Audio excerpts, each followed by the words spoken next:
তোমরা যারা এবছরে মাধ্যমিক ও উচ্চ মাধ্যমিক পরীক্ষা দিতে চলেছো তাদের জন্য আমরা প্র্যাকটিস সেট পর্ব শুরু করেছি। এই প্রস্তুতি বিভাগের পরবর্তী নিবেদন সম্ভাব্য প্রশ্নাবলী। আজ থাকছে মাধ্যমিকের ভূগোল বিষয়ের সম্ভাব্য প্রশ্নাবলী। আমাদের লক্ষ্য থাকবে আমাদের এই ভিডিওর প্রশ্নগুলির সঙ্গে পরীক্ষার প্রশ্নপত্র একেবারে মিলিয়ে দেওয়া, এবং সেই লক্ষ্যেই আমাদের এই প্রয়াস।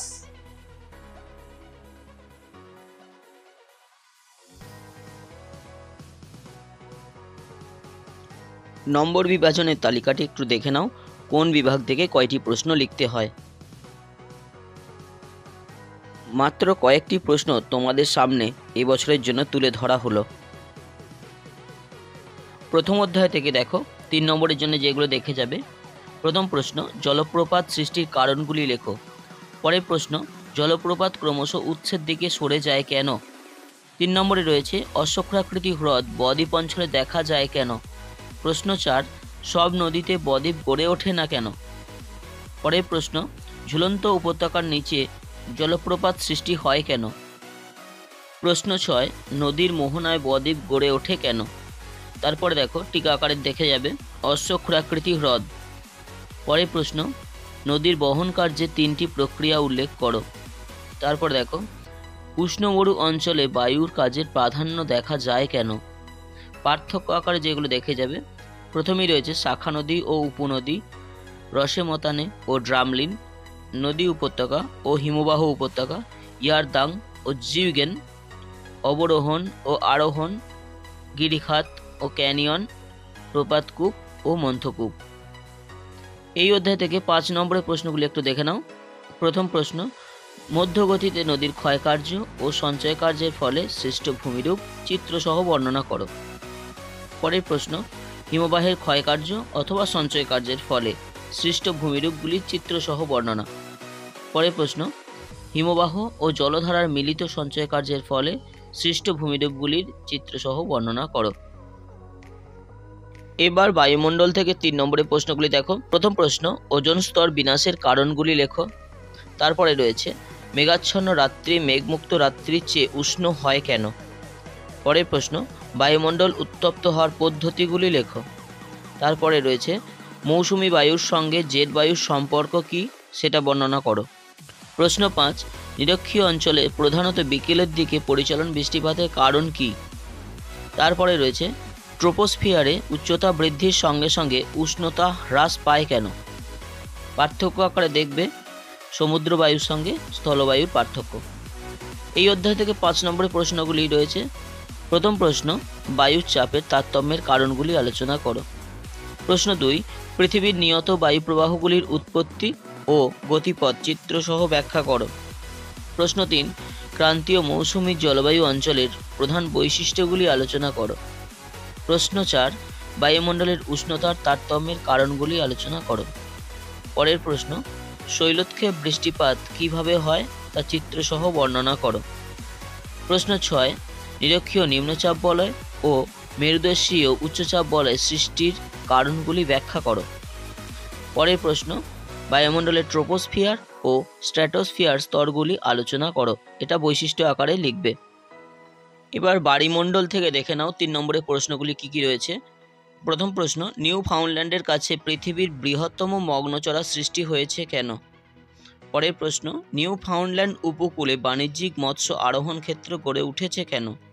প্রশ্ন 3, এক স্থানে 2টি মুখ্য জোয়ার ও 2টি গৌণ জোয়ারের মধ্যে সময়ের ব্যবধান 24 ঘন্টার বেশি হয় কেন। প্রশ্ন 4, পূর্ণিমার চেয়ে অমাবস্যায় জোয়ার প্রবল হয় কেন। পরের প্রশ্ন, জোয়ার ভাটা ও সমুদ্র স্রোতের বৈশিষ্ট্যগুলি আলোচনা করো। পরের প্রশ্ন 6, টিকা আকারে দেখবে শৈবাল সাগর। প্রশ্ন 7, পার্থক্যগুলি কি কি রয়েছে দেখো।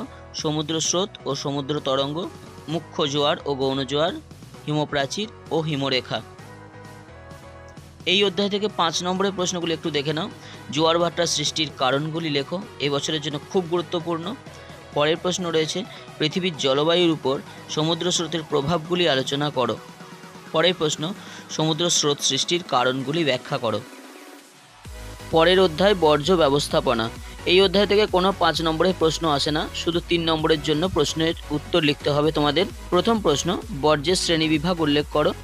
পরে রয়েছে গ্যাসীয় বর্জ্য নিয়ন্ত্রণের উপায়গুলি কী কী? প্রশ্ন 3, বর্জ্য ব্যবস্থাপনায় শিক্ষার্থীদের ভূমিকা আলোচনা করো। পরের প্রশ্নটি খুব গুরুত্বপূর্ণ, বর্জ্য ব্যবস্থাপনায় 5R অথবা 4R এর গুরুত্ব আলোচনা করো। প্রশ্ন 5, বর্জ্য ব্যবস্থাপনার প্রয়োজনীয়তাগুলি কী কী? পরের প্রশ্ন, বর্জ্যের পরিমাণগত হ্রাস কিভাবে করা হয়? তারপরে পার্থক্য আকারে যেগুলো দেখবে, কঠিন বর্জ্য ও তরল বর্জ্য, বিষাক্ত বর্জ্য ও বিষহীন বর্জ্য। পরীক্ষার্থীরা, তোমরা এই প্রশ্নগুলি খাতায় তুলে নাও এবং বারবার প্র্যাকটিস করো। তোমার প্রস্তুতি একমাত্র তোমাকেই তোমার নিজের লক্ষ্যে পৌঁছে দেবে। এবার প্রাকৃতিক ভূগোল অংশে ভারত থেকে 3 নম্বরের জন্য যেগুলি দেখবে সেগুলো দেখো। সার্ক কি, এর উদ্দেশ্যগুলি লেখো। প্রশ্ন 2, ভারতের পশ্চিমে থর মরুভূমি সৃষ্টির কারণগুলি কী কী? প্রশ্ন 3, বহুমুখী নদী পরিকল্পনা কাকে বলে, এর উদ্দেশ্যগুলি কী কী? পরের প্রশ্ন, বৃষ্টির জল সংরক্ষণে তামিলনাড়ু রাজ্যের অগ্রণী ভূমিকা আলোচনা করো। প্রশ্ন 5, ভারতের জলবায়ুতে মৌসুমী বায়ুর প্রভাব উল্লেখ করো। পরের প্রশ্ন, করমণ্ডল উপকূলে বছরে 2 বার বৃষ্টিপাত হয় কেন? প্রশ্ন 7, ভারতের পশ্চিম বাহিনী নদীগুলির মোহনায় বদ্বীপ গড়ে ওঠেনি কেন? এরপরে পার্থক্যগুলি দেখো। পূর্বঘাট পর্বতমালা ও পশ্চিমঘাট পর্বতমালা, লোহিত মৃত্তিকা ও ল্যাটেরাইট মৃত্তিকা, মালনাদ ও ময়দান, সামাজিক বনসৃজন ও কৃষি বনসৃজন, খাদার ও ভাঙর, ক্রান্তীয় চিরহরিত উদ্ভিদ ও ক্রান্তীয় পর্ণমোচী উদ্ভিদ। এই অধ্যায়ের 5 নম্বরের প্রশ্নগুলি একটু দেখো। প্রস্থ বরাবর হিমালয়ের শ্রেণীবিভাগ করো। প্রশ্ন 2, ভারতের পশ্চিম হিমালয়ের ভূপ্রকৃতির সংক্ষিপ্ত বিবরণ দাও। পরে রয়েছে ভারতের পূর্ব উপকূল ও পশ্চিম উপকূলের মধ্যে পার্থক্য লেখো।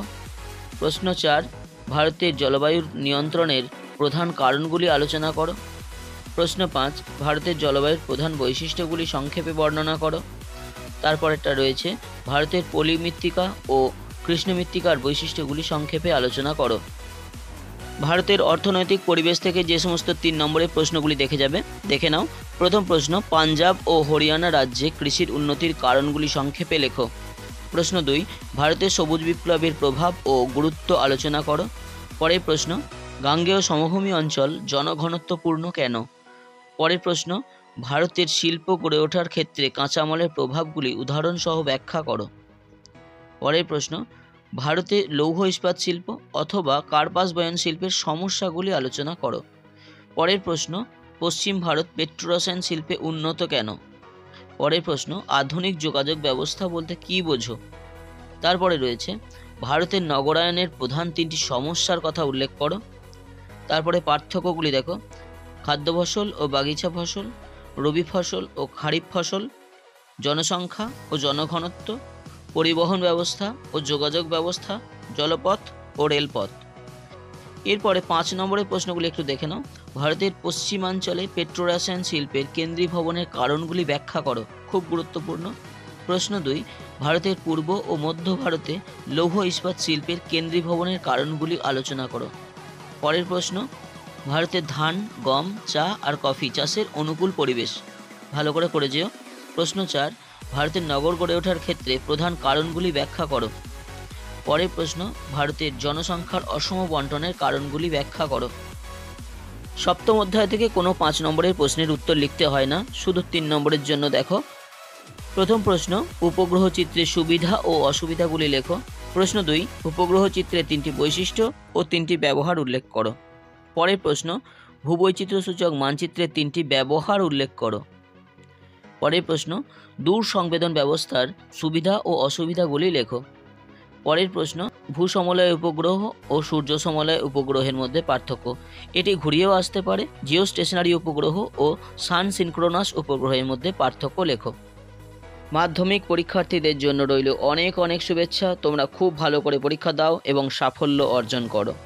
আমাদের এই ভিডিওগুলি যদি তোমাদের এতটুকু উপকারে লেগে থাকে তাহলে লাইক, কমেন্ট, সাবস্ক্রাইব করে আমাদের পাশে থেকো।